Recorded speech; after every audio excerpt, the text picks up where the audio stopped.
Hello, this is Seth Winning and welcome to another AFI 100 Greatest American Films List Review. Today I'm going to do Singing in the Rain. Singing in the Rain appears on the 2007 list at number 5. It came out in 1952. So this is an interesting film. It's a musical, for one. It's probably one of the most fun to watch musicals. And I know that's kind of an oxymoron because musicals are supposed to be fun, but this one is, it has more joy in it. More, happiness. It doesn't really get too sad. It's kind of like new wine, old bottle. I have to explain what I mean by that. As in, this was a film made out of parts. And it really is based on an American in Paris. American in Paris came out the year before in 1951 and starred Gene Kelly. And it won like 5 Oscars, including Best Picture, Best Screenplay, Cinematography, Special one for Dance. And the studio just wanted to reuse some of the sets of American in Paris and some older songs. And apparently this was part of the course in the 50s. That would not stand today. And I guess everyone wants to see new stuff every 5 seconds. But this film has one new song.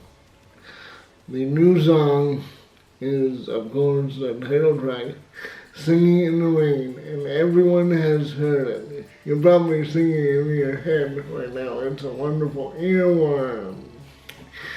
And some of the other songs are Good Morning, Good morning to you, good morning, it's late to say I'm late, but good morning to you. It's another earworm, and this movie is full of them. I watched this on the plane coming back from Tucson, and it was just the right timbre, when you're going home from vacation, you're kind of down, and this film managed to lift me up a little bit, provide a little fun thing in the plane when you're kind of bored because you're flying for a couple hours. It's one of those movies that you can probably watch it over and over again. This film stars Gene Kelly and Donald O'Connor. Gene Kelly was and Donald O'Connor were tap dancers. And just dancers, because in the 50s that was big. And it's Debbie Reynolds, Debbie Reynolds, her big break. She was 19 years old. Imagine having a big break in 1952. That must have been she went for it. She was wonderful. She was all smiles, all heart. She did a better job than the actress in American in Paris. Well, these two films are so tightly linked that you wouldn't talk about one and not the other. You are doing a disservice because everything was reused. Essentially, this film is Hollywood commenting in itself. It was set back in 1929, So, in the 20s, they had silent films. And if you've seen any of my film lists, you will know that the General is a silent film. And I'm going to put up Birth of a Nation, which is another silent film. It was the first really popular film. But silent film, and all of a sudden in the 20s, they come out with sound. And everyone, it's like today, kind of, when movies ruled the roost until we got the VCR, or if you're not that old, it's like how movies and Showtime and cable ruled the living room, and now we have Netflix, and Netflix is just opening the floodgates with Hulu and all these other streaming services, and now we have basically no movie rental stores. Blockbusters, there's like one of them left. Hollywood Video just died before Blockbuster, and everyone is streaming. So it's that big of a shift in where the industry is as it was between silent films and tongues. Like old silent film people, Charlie Chaplin, the most famous of all the actors in silent film.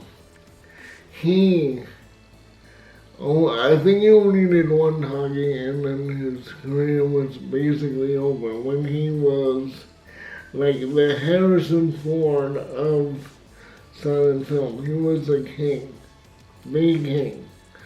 Got slayed when movies started having sound. So it was that big. And the first time people heard what their actors and actresses actually sounded like on film, they laughed. They laughed because back then there was no Dolby surround sound, there was no cinematic sound, there was no 7.1 Dolby. It was all tinny because they didn't know how to record bass until Motown came along in the mid-60s. I know Motown is records, but that was the first accurate production of bass and lower frequencies. I mean, Motown sounds great today. And if you listen to like the Beatles, I saw her standing there, you barely hear the bass. Paul's bass is almost non-existent in the track. And when you look at the end of the Beatles' career, like Hey Jude, you hear the bass. And it was that big a shift. Just monumental. And the studios were freaking out. How are we going to sell the silent film when people are going to talkies? How are we going to compete with Netflix when Netflix is bringing out what Amazon brought out Manchester by the Sea that won an Oscar? How do we compete with that kind of upstart? So, this film is about that era. And what happens is there's Lila. Lila is like the Marilyn Monroe of the silent era. She's a big star, and she also is a big ego. I don't think Marilyn was a big ego, though. But she's Marilyn Monroe as far as star power. She's the only one people want to see. Yet when they hear her, she has a squeaky voice, and it doesn't fit the actress that she is. But So they have Debbie Reynolds' character stands in as a voice actor. And that's how they get through past the problem. But the problem with being a voice actor is you're never gonna break, you're always this person's voice. And the problem with being a silent actor who has to have a voice actor, like if I had one, you can't reproduce that in public. Like if you were accepting an award, maybe, and they wanted you to say thank you to the cast and the crew and my mom, you wouldn't be able to make that in the same voice as you're known for. So it's a double-edged sword.